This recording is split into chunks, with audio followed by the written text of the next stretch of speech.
হঠাৎ আবার একদিন ডাকলেন, ডেকে আমি বললাম আমি যাব না আপনার দরকার। তারপরে আইফ্যাক থেকে দুটো ছেলে আমার এখানে আসলো, এসে বলল দেখুন এটা অভিষেকের নির্দেশ, আমি জানি না তার নির্দেশ কি, সে কাউকে ফোন ধরে কাউকে ফোন ধরে না, বলল যে আপনাকে মাদ্রাসা সার্ভিস কমিশনের মতো জায়গায়, যেমন স্কুল সার্ভিস কমিশন, মাদ্রাসা সার্ভিস কমিশনের জায়গায় চেয়ারম্যান করব। আমি বললাম আমার তো বয়স এখন আর, বলছে আমরা ও করে দেবো, একদম সব করে দেবো। তা আমি বললাম আচ্ছা ঠিক আছে। বলছে দেখুন আপনি যা পার্টি করুন যাই করুন, এই সমাজের এই উন্নতিটা করুন, আপনি অনেক জানেন অনেক কিছু জানেন, ঠিক আছে করব। তারপরেই দুদিন পরে আবার ফোন, সব ঠিক আছে তো, ডান তো? আমি বললাম হ্যাঁ। আমি কোনো শর্ত? আমি হঠাৎ বলেছি।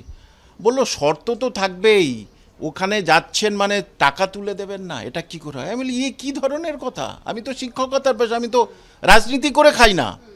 তখনই বলছে যে না, এ তো কম বেশি তো তুলে দিতে হয় রাজনীতির স্বার্থে।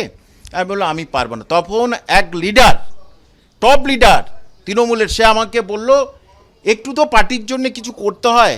আমি বললাম আমি তো ছেড়েই দিয়েছি আপনাদের পার্টি, এটা তো আমাকে অনারারি নিয়ে যাচ্ছে ওখানে।